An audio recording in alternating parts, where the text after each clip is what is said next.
Well, let's talk a little bit about, I want to be sure we save time to talk about the camp coming up, but I just want to get a little bit of your philosophy as well about running. You mentioned a minute or two ago about not being a big fan of heart rate monitors, and you mentioned a GPS as well. You didn't tell us how you felt about that, but what's your general philosophy about using perceived exertion versus heart rate and how athletes should manage intensity? Yeah, I would take it to some semantics that are even more basic than that. And I would say you need to learn to run by feel. Mm-hmm. Okay, so there's a threshold between training aerobically and going into your anaerobic metabolism. Mm-hmm. And everybody who's done a hard track workout knows what that feels like. And please excuse me for not knowing what the bike and swim analogies to that is. But it's similar enough in time-wise. If you're doing track repeats that take 6 minutes, there are equivalent workouts for bike and swim.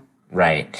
And so the idea is I'm trying to teach athletes. So I'll use fartlek workouts. And again, whether it's with high school athletes where I'm trying to help them train in more intelligently, or it's a 50-year-old marathoner who doesn't think they can break the Boston time that they ran at 41, but knows they can run well in their age group at Boston.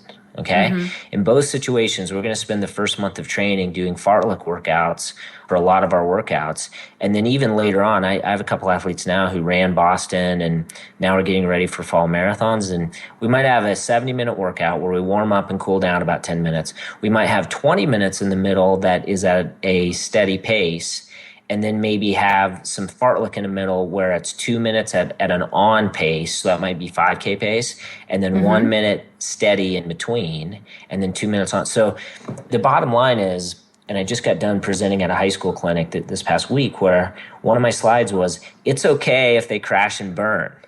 It's okay if you run one of these fartlek workouts and you run way too hard.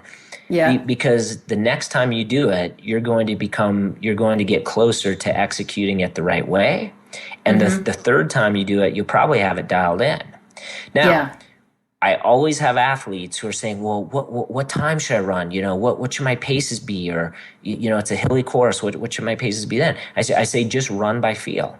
Because I think it's so important to learn how to run by feel rather than say, okay, I'm going to run by what my watch says. Now, leading up to a marathon, if you've done a half marathon 6 weeks out, you run the half marathon, you execute a good race plan, then you can put that time into some of these calculators, get a feel for marathon pace, really dial in marathon pace. But this goes back to what we were talking about earlier about training appropriately and having a successful workout. If you learn to run by feel, a workout you did in week 1 and then you replicate in week 5, you might do it a minute slower in week 5. Over the course of 60 minutes, you might run 0.4 miles less, right? So the overall pace was a little bit slower, but you might have gotten the appropriate stimulus for that day. Right, because you overran it the first time. Yeah, so I basically have two key things, and one should be obvious for triathletes, which is develop the aerobic metabolism.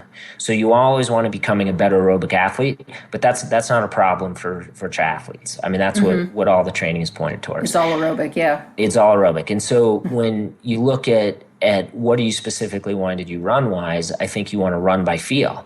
So then this brings up the issues of heart rate monitors and GPS watches, which is they're not bad tools. I'll talk about GPS watches first.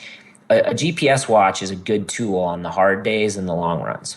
But I think on your easy days, you know how far your loop is. You know what I'm saying? You know how far the loop that usually takes you 50 minutes is. And if you go do it and it takes 51:30 someday, that's not a bad run. You know what I'm saying? Yeah. And I've coached people before that had PRs for their easy days. Well, that is dumb training. You should never have a PR for your easy day.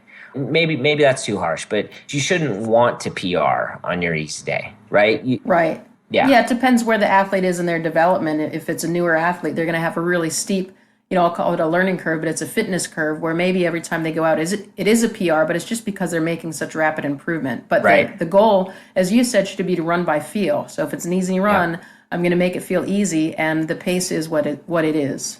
Yep. Yep, exactly. So those are the two big things that I would highlight. And then, everything else that I'm about to mention is important, but develop the aerobic metabolism and learn to run by feel trump everything else I'm about to say.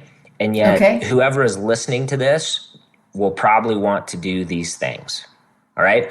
So you need to be doing strides at basically 5K pace. All right. 5K pace is faster than the pace that you're normally working out at. A stride can be 20 or 30 seconds. Running at 5K pace, you can take about 60 seconds in between.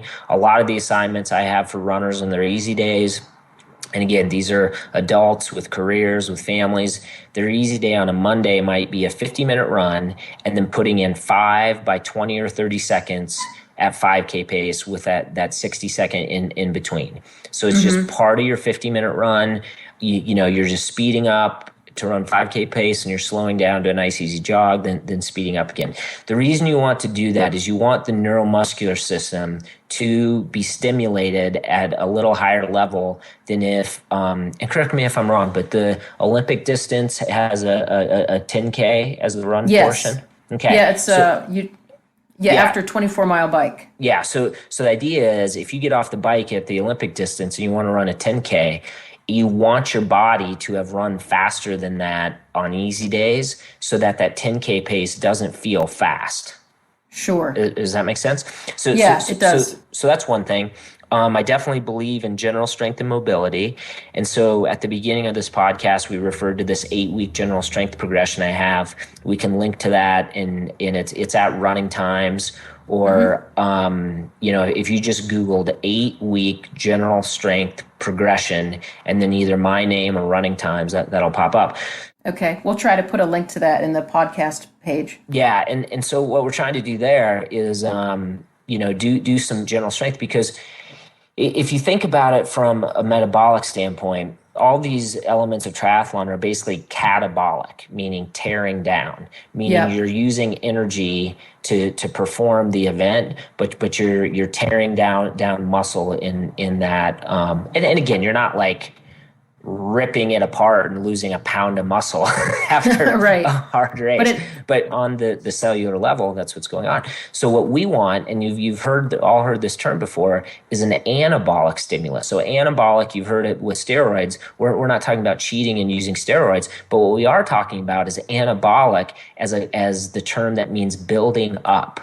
So we want to put some general strength in there to build up that body. And when I spoke at this clinic this past weekend, this good friend of mine, Dr. Jeff Mezer, who has a PhD in exercise physiology and is also one of the best high school running coaches in our country, there's good research that shows that you will actually improve VO2 max if you do some strength training after your endurance training. So interesting. I'm not familiar with that research. Yeah, so I can get a hold of Jeff and we can refer to that a little bit.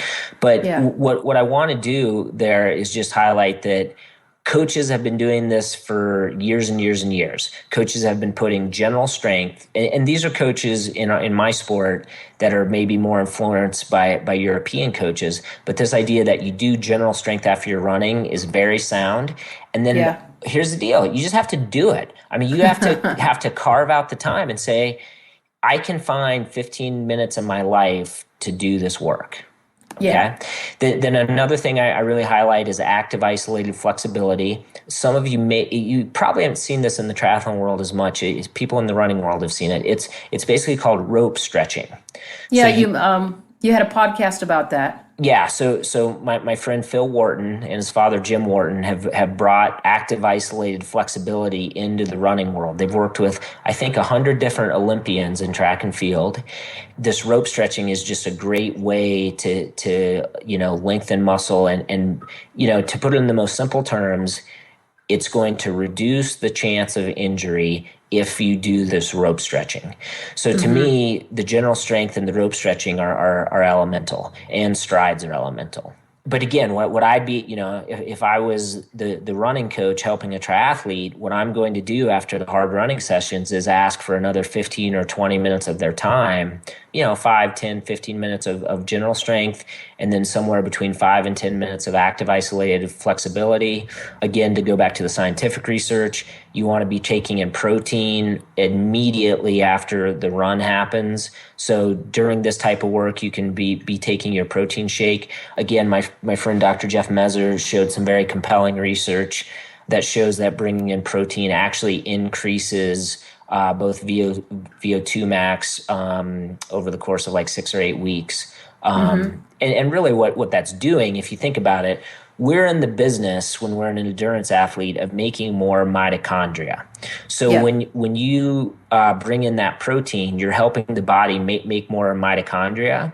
Yet then you also get that when you're doing this general strength, you also get that hormonal stimulus that I'm talking about, that anabolic stimulus to build up the body.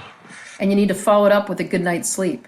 You definitely do. Yeah, you definitely do. That's probably where I fall short the most, is getting consistent good sleep after putting all this other work in. Yeah. Well, that's really helpful. The three things that you highlighted, the general strength, the rope stretching, and the strides, I think those are three things that a triathlete can really take away from your expertise as a run coach.